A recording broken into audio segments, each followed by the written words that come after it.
Dieu Tout-Puissant, quand mon cœur considère. L'émission Les ministères de Jésus-Christ sur la terre, produit et coordonné par les pasteurs Josaphat Missingu, les responsables des ministères de Jésus-Christ sur la terre, réalisé et supervisé par Lévis Les Lemba. éclairs, les tonnerres, le clair matin ou les ombres du soir, de tout mon être, alors s'élève un chant. Oui, merci bandeko nyonso balandi biso neleko oyo ezali pasteur na bino Josaphat oyo bomelandaka ko momesano. Lelo toni kolobela teme moko kitoko oyo eza ba série ya ba enseignement na biso oyo tobandaki na constitution du temple. Lolenge nini mutu akoki kotonga, lolenge mutu akoki kobanda likambo mpe akoma na suka. Mena tango mutu azobanda likambo oyo esalaka kata na suka ezalaka ténèbre. Yango toye pona kolakisa bino ténèbre comment bazalaka organisé. Mena biso pe tobunda na ténèbre il faut tozala bien organisé. Mena totalisa bino minduki oyo mwana na Nzambe akoki kozala nango pote ye aiba kobunda na ténèbre. Avant tobanda tokoma kuna na kati ya teme na biso, nalingi tobondela nano pote Nzambe akokoriente biso tango enseignement oyo kobima epesa lobiko ngai na bino bisika bozali ekokosunga biso na ba besoin oyo toza nango.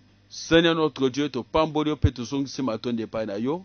Merci pour l'enseignement oyo otindi epai mowumbu na yo pasteur Josaphat. Yahweh tikate enseignement oyo tango ekobima Yahweh ezala histoire te mais ezala oyo ekopesa lobiko na bisika oyo toza koluka lobiko. Yango kibumutu na ngai emonisama te me bunsambe na yo emonisama. Yahweh nazali dine te ya kotelema liboso ya peuple na yo be ya koenseigner peuple na yo ngai ko moto na masumo. Mema wana yo ekite kati na mona ngai makila na yo eya ko supprimer gloire nyonso to ya masumu enfin ke liloba na yo tango ekobima epesa lobiko na ba oyo nyonso baza kolanda. Yango orienter nganzela mulimo na yo molimo santu yende azala orientation na ngai yende azala révélateur na ngai liloba tango ekobima bima na nzela mulimo enfin ke ba kokangola bana na bato moto na yo kene kosala jugement nango komisa liloba na yo fait dévorant enfin yeba kosala jugement bisika wapi ba condamnation bisika wapi baza kwa kize bana na yo pote ténèbre ebeta maboko Yahweh jugement na yo na nzela liloba oyo esala mapo epesa lobiko na kombo na Yesu tolobi merci Seigneur Jésus-Christ. Amen. C'est vrai bande kondenge na wuto loba ezali muumbo na bino le pasteur Josaphat. Tozolobela teme oyo balobi l'armée de Dieu. Donc minduki ya Nzambe oyo tokoki kotize. Balobi cette armée existe, elle est réelle. Balobi armée tolobela existaka ezali. Ezali ka lukuta te ezali oyo biso to créé te, mais ezali armée oyo exista. Bo mona ke armée existaka wana bokotanga eza na kati ya mukanda ya 2 Timothée 2 3 à 4. 2 Timothée 2, 3 à 4. Balobi boy, souffle avec moi comme un bon soldat de Jésus-Christ. Il n'est pas des soldats qui s'embarrassent des fers de la vie s'il veut pleurer à celui qui l'a enroulé.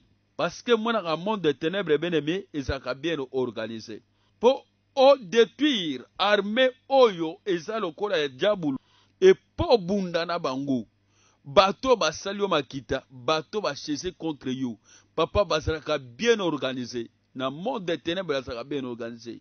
Mena po bunda bitumba na yo oyeba ko défendre, olonga na likambo oyo zanango besoin. Yo pe il faut zala bien équipé. Na bien équipé nini? Il faut senga nde Yesu akita.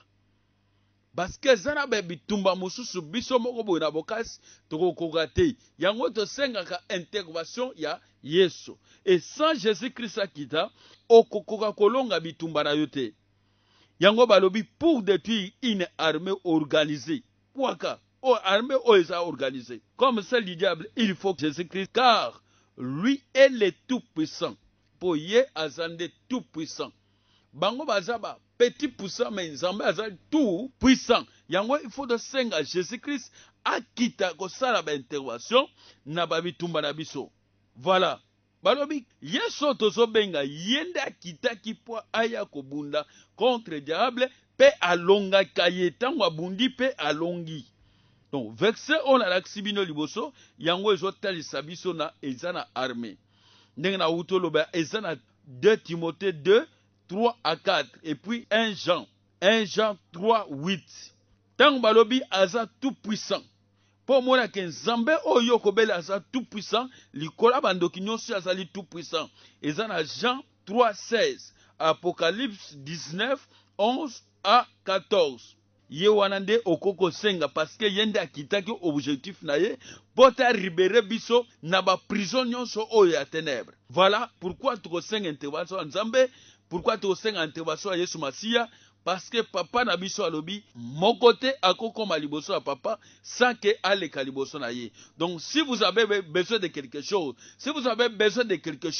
demandez en Jésus-Christ et lui il va demander à son père.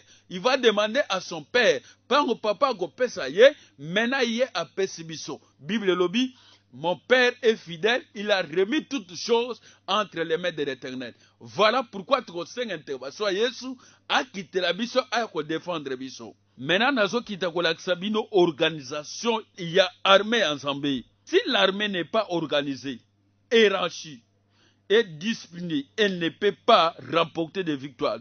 Ceux qui armés et bien organisés, bien aimé, batouana bakolongate, même bake bitumba, pour bake koluka moyen babunda, bien aimé bakolongate, il faut bazala bien organisé. Parce que bato bozo bunda na bango bazaka bien organisé. Yango na ebi sakabana na nzambe tango nyoske, pour bunda na ténèbres, il faut zala bien organisé, bien équipé. Pour bazaka bango bazaka bien occupé. Armée otozolo bela ya Nzambe chef nango ezande Yesuma Masia ndenge na uta koloba kuna liboso et poto mona ke Yesu azali chef ya armée ya Nzambe mutu azanguya ya komona ye ezaka Josué yango tokotanga na mukanda ya Josué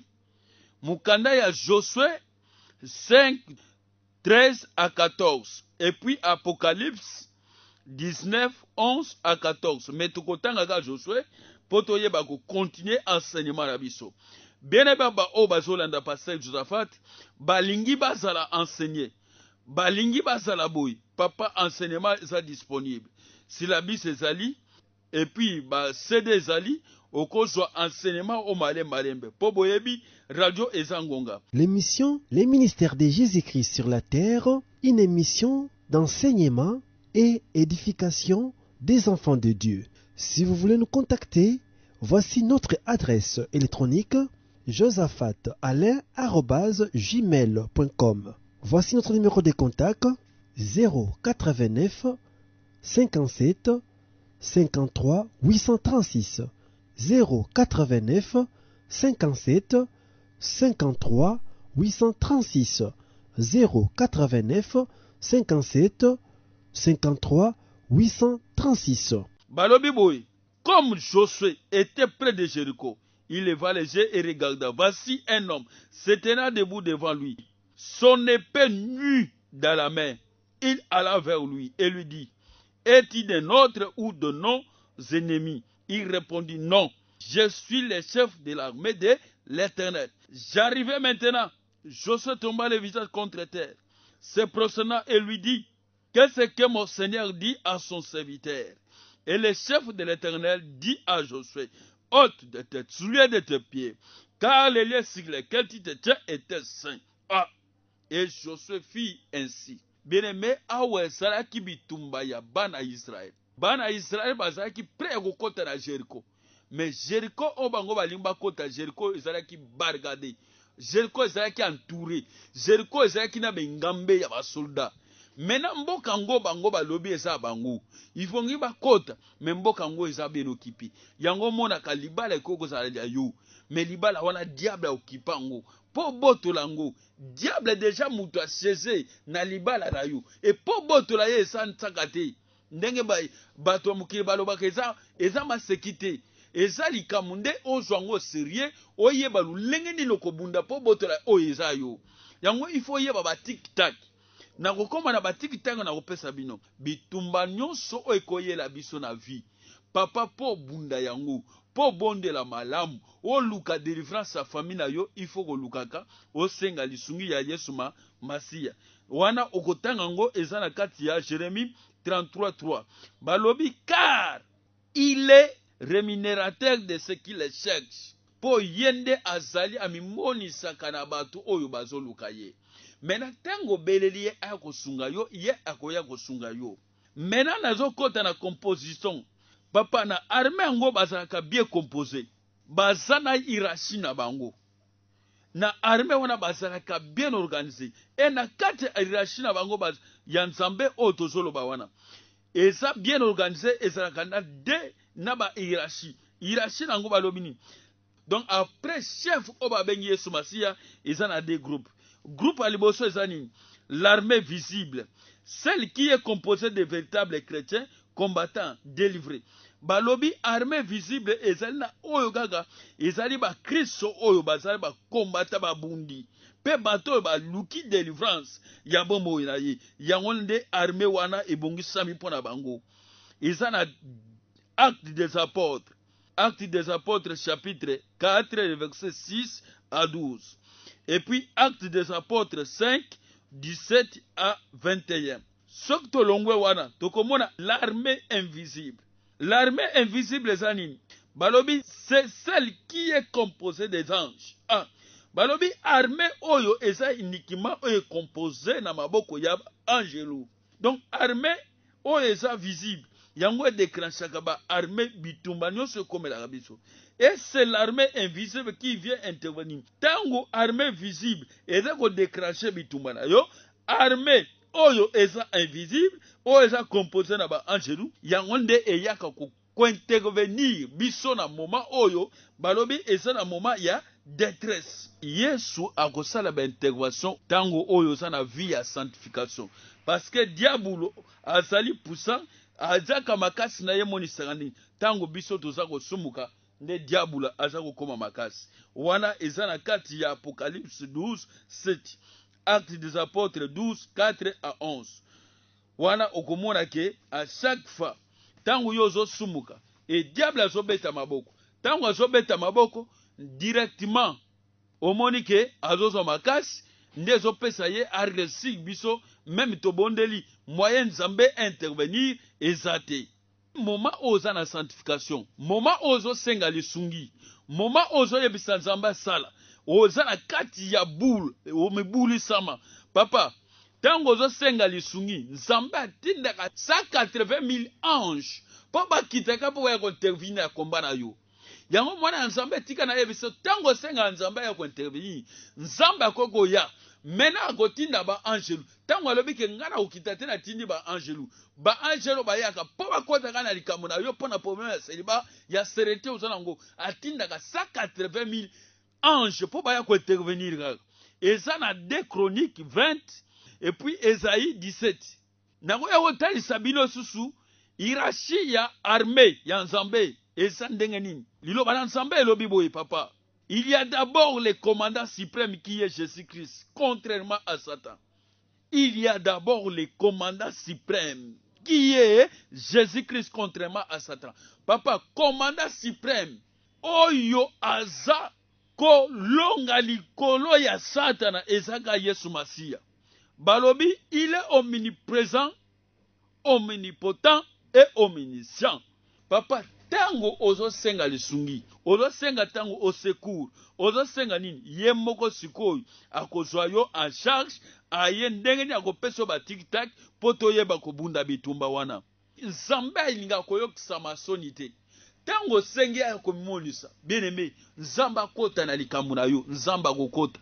Pona nini, nzamba alinga aneko pola te, po apola na ye pete. Bakundie kudu na libulu bazili banga bazipi. Mais Nzambe a sekwi. Lazare a poli 4 jours na kunda. Déjà bankusu. Mais yesu aya gangila za sora bimi. Azwa échec te. Yango tango zo senga ye na problème na yo pe akuzwa échec te. Yango ifo senga ka au secours ya nani? Ya Yesu. Nzambe akita na problème na yo. Eza na 1 Timothée chapitre 2 verset 5. Papa tozakana intermédiaire mususu te akolobela biso liboso ya papa, liboso ya Nzambe. Ezaka Yesu Masiya. Yango kobelela ye olobi ke Seigneur bitumba nanga Yesu na kogite okufilanga na ekulusu yaka koloba liloba moko. Papa tango za kobelela ye atali ke oui atika kitina ya nkembo andimaka kitana se likola masumu na bino. Papa akoya ko intervenir na problème na yo.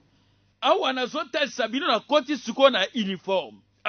Diable o azobunda na biso. Ou bien armée ozobunda na Congo bazaka na uniforme na bango. Po baye bako confondre na bangunya te. Bangunya baye bako identifier ka wana oza biso te na oza biso. Maintenant uniforme oya Nzambe ya armée ya Nzambe dolingi na yinga na pesa bino. Mwana na Nzambe il faut azala bien uniformé. Na uniforme ya malamu armée oza bien pona collaborer bien. Pona bayo kana malamu. Pona baye bako identifier le monde des ténèbres. Papa, bazalaka na uniforme na bango.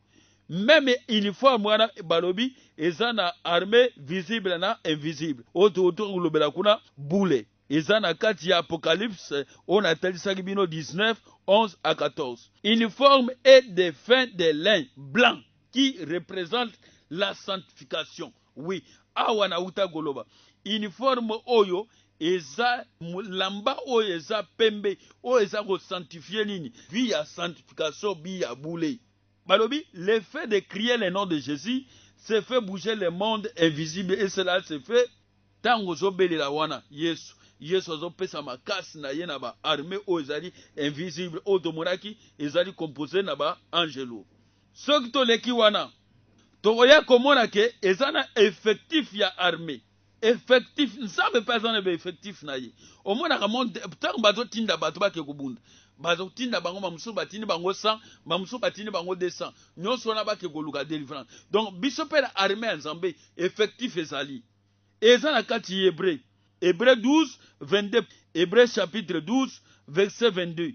Apocalypse chapitre 5 verset 11. Apocalypse chapitre 12 verset 3 à 4. Armée en Nzambe ezali ebele papa. On y trouve des miracles des anges. L'armée de Dieu est constituée de 2 quarts.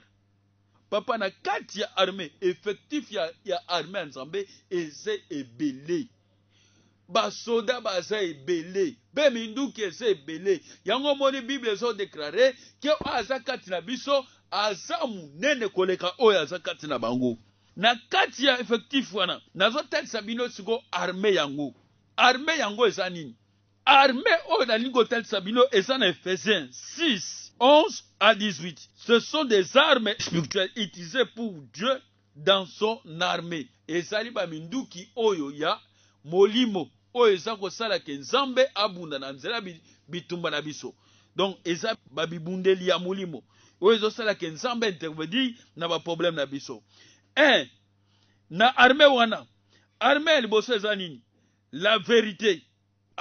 Papa awa bolanda na bokebi armée ya liboso munduki ya liboso intervention ya liboso oyo Nzambe po apesa yo armée okekobunda armée ya liboso mwana Nzambe akokozala yango eza nini? Balobi eza vérité. Donc vérité oyo eza armée offensive oyo eza koprotéger biso na moment oyo kenga lina kweyisama yango ye ekangi nga lokola ceinture enlever ngai na zwi makasi. Donc vérité eza na Ephésiens wana utoloba papa soko tangi Ephésiens 6 11 à 18. Eza armée ya offensive. On attaque avec elle pour confondre l'ennemi. Donc to bundaka na yango pour to confondre benimi na biso. Benemi ba yeba est-ce que wana zanga ou bien zanga te. Donc il faut na zalaka kana minduki wana. Mais na tango zana munduki wana te. Papa, ennemi a ko identifier ndenge ni ka omono ndenge ni ko za yete. Mais na tango yo za na belema oya yo moko vérité d'abord. Oza nango vérité ya koyeba koloba solo kotatula mwana Nzambe na munoko na ye fo atatula ka solo yango nde eza vérité. kima lukuta papa eze loko mabe mwana nzambe ozoteme lukuta na munoko bisika ozokene musalaka lukuta na bandaku lukuta mena nzambe akoya kwentekvini koma mwana nzambe ifo oyeba verite koloba solo yango nde eza munduki ya liboso oyo eza kosala ke nzambe ntango na moma ya pasi yango eyekangi biso lokola ceinture papa epesi yo bokasi mwayo kwe eza te asimbi yo meme libulu ezalaki na se mwayo kwe na libulu eza te donc esimbi yo. Et deuxième vérité, c'est se connaître soi-même, comprendre sa vraie identité spirituelle. Awa il faut yeba yomoko omi yeba o comprendre vraie identité na yo et spiritualité na yo. Donc yabunsambe na yo o yeba vraie identité na yo. Donc liloba maloba oyo baloba ponanga na yeba identité wana origine nanga eza nini mboka na biso elingoloba nini kombo bapesanga elingoloba nini problème naza nango euta wapi na yeba originalité na wana yango tu mususu na lobaka awa papa mwana nzambe po bunda malamu il faut yeba source likambo na yo. Voilà awa nazonga na zaga na raison yango mona ba enseignement oyo papa ba oyo balingi bazo enseignement oyo balandaka pasteur Josaphat soko lingo zwa syllabus ube olingo zwa CD obanda ko méditer yango na ndako malem oyeba ba armée ya nzambe oyeba ko utiliser na moment important benga pasteur Josaphat na numéro oyo 089 57 53 836 57 53 836. Tango kobenga numéro oyo papa okozwa CD na yo okozwa basilabis na yo tango ozo tanga ba verset biblique wana ozo méditer ba enseignement oyo malem parce que oyebi radio tozo pesa me ngonga ta ya ngonga moye to koma tikuna ezate me toko lingi okota na bozindo benga na 089 57 53 836 okozwa yango. L'émission Les ministères de Jésus-Christ sur la terre, une émission d'enseignement et édification des enfants de Dieu. Si vous voulez nous contacter, voici notre adresse électronique josaphatalain@gmail.com. Voici notre numéro de contact 089 57 53 836 089 57 53 836 089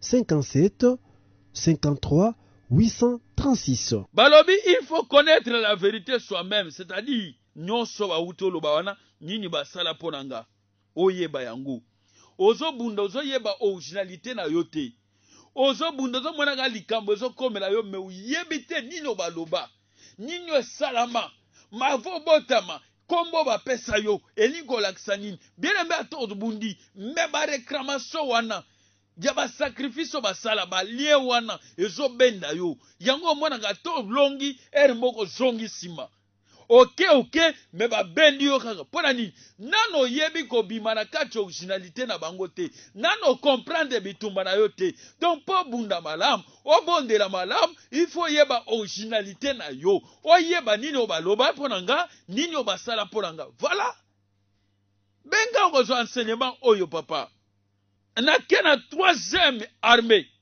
balobi justice awa bana na nzambe bolanda justice oyo na linko lobela nini justice oyo linko lobela nini mwana na nzambe kozala na parti prité kotela kaka te ke oyo aza ndeko na nga oyo aza mukongo oyo aza muluba mwana nzambe kozala na parti prité mwana nzambe il faut yeba kolinga mutu nyonso sala justice ulenge yebani oyo nzambe akobeta maboko na kena troisième chaussure oyo eza kosunga biso eza ko protéger biso na moment oyo batie basete na bango batie banjube na bango moyenga na zoka eza te ces chaussures eza kolesa papa il faut sala dépouillement na bazèvre nyonso ya ténèbres oboyi muyibi oboyi ekobo oboyi masturbation oboyi nyonso misala nyonso ya ténèbres oboyi yango tango oboyi yango bien aimé papa olati nde chaussure ya malamu voilà mwana nzambe il faut yeba kozwa taille ya korenoncer sir mabe oyo sala oyo bandeko no basala obandi kolela mpo na nzambe omipetoli mena ntango okota na bitumba obandi kosenga nzambe okoti na mama ya sanctification. Quatrième balobi bouclier de la foi. Awa nde kondima bana nzambe kondima ezalaka moke, kondima bango eza moke. Balobi armée oyo eza dynamique, oyo eza kodefendre biso mpona baflèche ya ténèbre ezwanga te. Flèche ya ténèbre nini? Bazwi échec baplace, bazwi limitation baplace, bazwi baloi baplace, e baloi wana mpo ezwanga te, baflèche wana mpo ezwanga te. Papa, il faut na utiliser armée oyo, arme oyo oyo tobengi kondima. Malgré échec nga na yebi tout va bien, malgré bolobi non mais nga na lobi oui, malgré bolobi ça ne va pas mais nga na lobi ça va. Avec Dieu tout est possible na kolonga. Voilà. Moi nzambe foza na kondima, nga na linga mutu aza na kondima liboma. Pour même ça ne va pas mais avec Dieu parce que na yebi nzambe wana alembana likambo na mutu te, yanga pe akolembana te, ata boseki, ata bocholi, ata bofingi, ata bolobe n'importe quoi. Mengai nazaka kana kondima, ngana kuwanga na nzambe te, ngana kokima nzambe te, pona yebi trop ou tard. Papa, avec le temps, ça va changer. Ah, et que changer. Dieu azan nzambe ya tape circonstance. Nazo pesa tana ye. Akotala pe circonstance nanga likambo nanga. Donc nga nazala kondima. Nge lobi ekosala tour nanga. Lelo sa tour na bino. Bobeti maboko. Bofingi. Me lobi ekosala tour nanga. Voilà mwana nzambe il faut en attitude wana. Il faut en attitude wana. Hey! Cinquième tomoni casque du sali. Le sali. C'est l'assurance. Ah papa. Sali oyo balobi ezali assurance. Zala na assurance nzambe na yo. Nzokande sali oyo eza ko protéger biso po ba penser ténèbre e kanganga te. Penser ténèbre nini ndaba na go raisonner ngana go kufa nanga ngana ga pena kufile gola bande kunanga nga limitation yango ekanga bande kunanga resi. Non, sali ezo yeba ko longola yo na ba penser négative e peso ba penser malamu. Mwana nzambe yeba ko raisonner malamu. Zwa maloba malamu lata.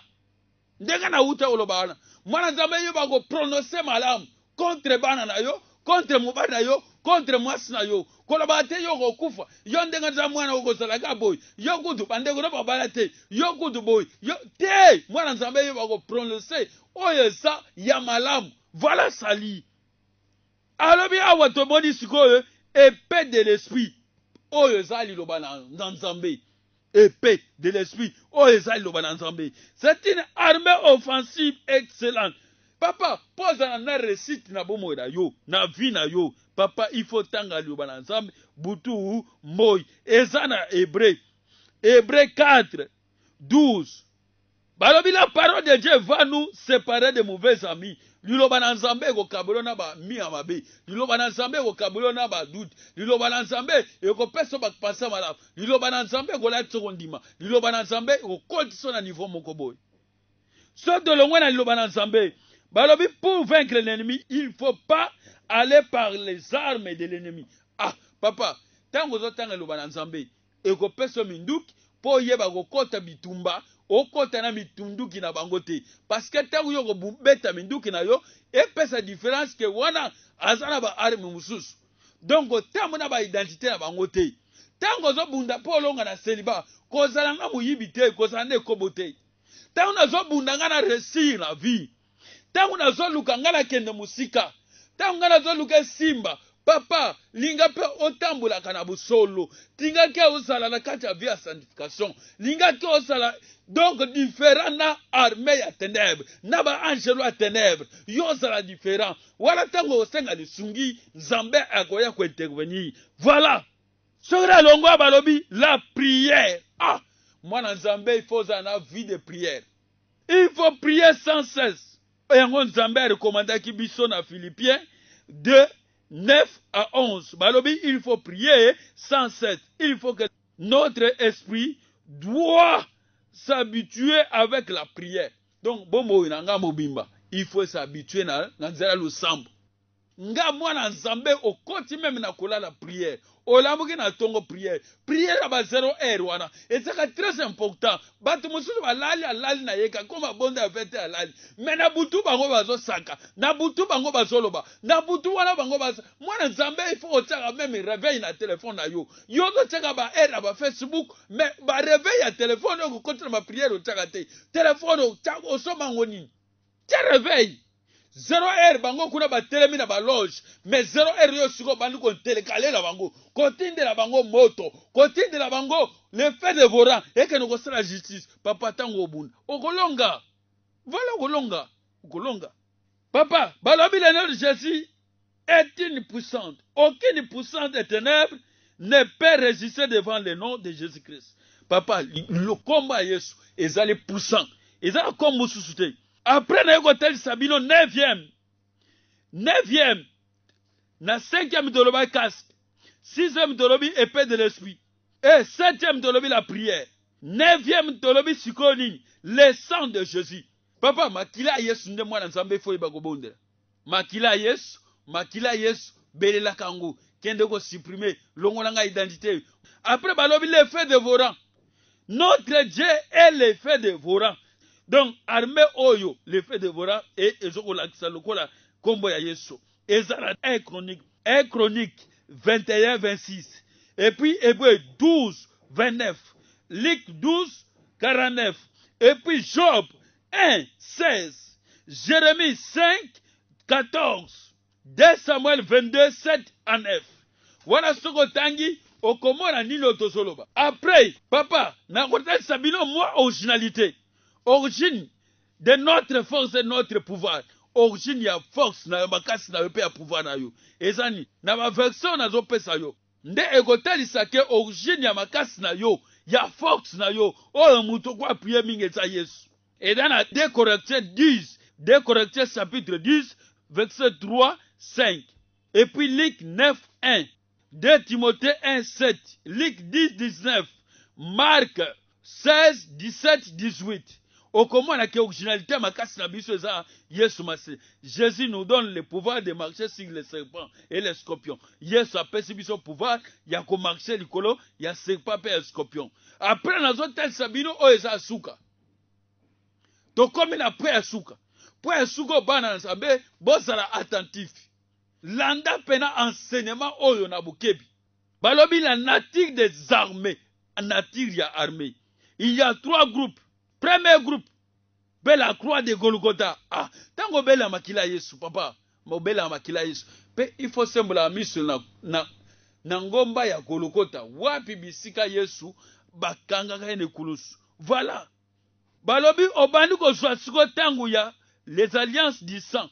Obandi ko yango mona balobi Lazare sort abimi na kunda maza de lieu e bongola bani ba fongola yi obandi ko mi fongola na minyololo na bango na masinga na bango oyo bakanga yo maloba wana obandi ko supprimer obandi ko délier. Voilà, et ça dans Matthieu 16 18 à 19 et puis Matthieu 12 29 et puis Marc 13 à 14.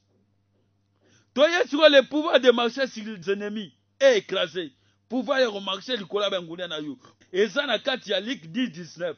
Psaume 91 13. Le pouvoir de chasser les démons. Au banda ko chasser bango na vie na yo. Banda ko bengana milimo mabe. Milimo mabe zani même sala no sa ténèbres. Wana les ana Marc 16 17.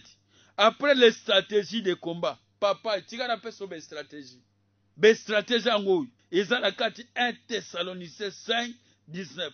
Pour nous à la moto za kolong moto lingi victoire il faut se rappeler moto lingi losambo. Deuxième stratégie balobi jeune eza ko komisa prière na biso efficace retraite bana nzambe bele bakenda retraite te mwana nzambe faut que na retraite bango babongisa ba ko na butu mais ba mona boy ba na butu za te oza na retraite donc oza ko faire ko tromper bango retraite awa don des choix oyo ba te bele ba sala kango te.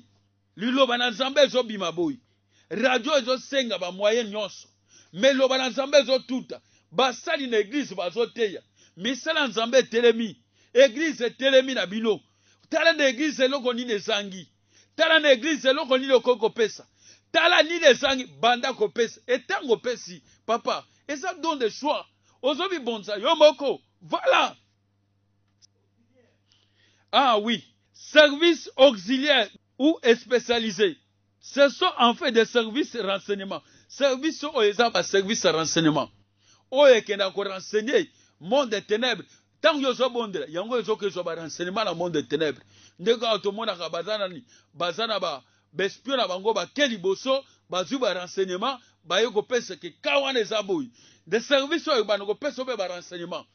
Tela kuna ndenge ba bongisi, tela kuna ndenge ba lobby, tela kuna ndenge ba lobby. Service yango zanini. Ba lobby les Saint-Esprit. Ezana kati ya Jean 16. Papa service oyo eza molimo santo.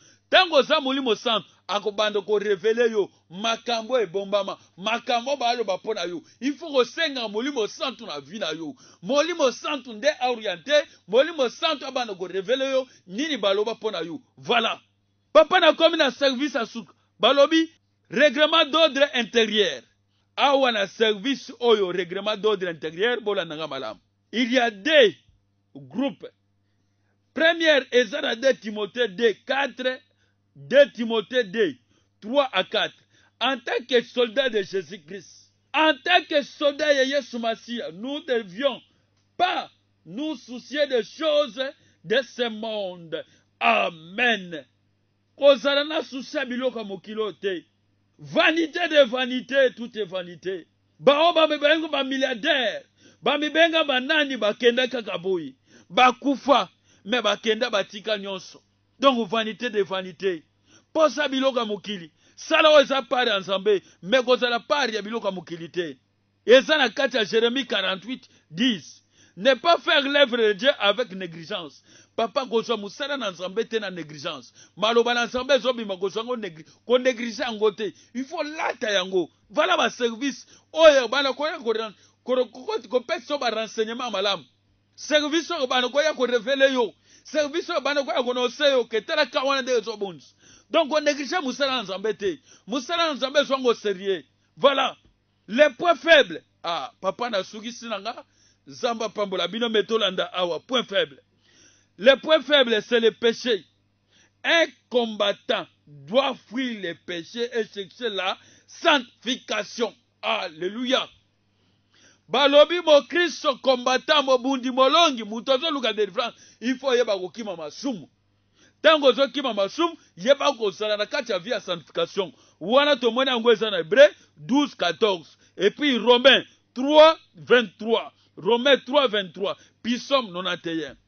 Lorsque nous péchons on enlève la couverture de Dieu. Ah bien-aimé tango tozo sumuka le sumu ezolongola biso couverture ensemble. Lisumu ezolongola biso na vie ya sanctification, lisumu ezolongola biso pemene ensemble, lisumu ezosala ba séparation entre biso na nzambe. Lisumu ezokotisa barrage ba entre biso na nzambe. Tango ozosumuka wana, papa, lisumu ezobloqué. Voilà ba enseignement oyo et outé papa pasteur na bino Josaphat, soko lingo so yango. Papa, zalana soucia ba enseignement. Balobi vous connaîtrez la vérité vous affranchira. Balobi bana ensemble bazo bungisa mapona bozangi boyebi. Donc ozanga connaissance, kozanga koyeba ndeni na koko bunda, ndengani na kolonga, yango zome ya biso na échec. Yango bien aimé, benga na numéro oyo 089 57 53 836. Ozo ba enseignement na malamu. Oyeba vraie identité na yo. Oyeba ndeni no koko bunda, ndengani no koko longa pona likambo etelemela bino. Benga 089 57 53 836. L'émission Les ministères de Jésus-Christ sur la terre, une émission d'enseignement et édification des enfants de Dieu. Si vous voulez nous contacter, voici notre adresse électronique josaphatalain@gmail.com. Voici notre numéro de contact 089 57 53 836 089 57 53 836 089 57 53 836. Tobondeli kolo to pambole pe tozong simatonde pana yo merci obandaki na biso pe komi na suka yawe toyebete liloba oyo ntango ebimi eyebi kopesa lobiko na baoyo nyonso bakozwa ngo serie na baoyo nyonso bakolanda yango na baoyo nyonso bakotana na susi na yango yawe papa tikomimonisa parce que liloba na yo eyaka pamba te liloba oyo epesa lobiko na baoyo baza koluka lobiko epesa solution na baoyo baza koluka solution ebimisa baoza na baprison na baoyo baza koluka bazala libéré na kombo na Yesu Kristo. Amen. L'émission Les ministères de Jésus-Christ sur la terre, une émission d'enseignement et édification des enfants de Dieu. Si vous voulez nous contacter, voici notre adresse électronique josaphatalain@gmail.com. Voici notre numéro de contact 089 57 53 836 089 57 53 836 089 57 53 836. Dieu Tout-Puissant, quand mon cœur considère L'émission Les ministères de Jésus-Christ sur la terre, produit et coordonné par les pasteurs Josaphat Missingu, les responsables des ministères de Jésus-Christ sur la terre, réalisé et supervisé par Lévis Lemba. éclaire les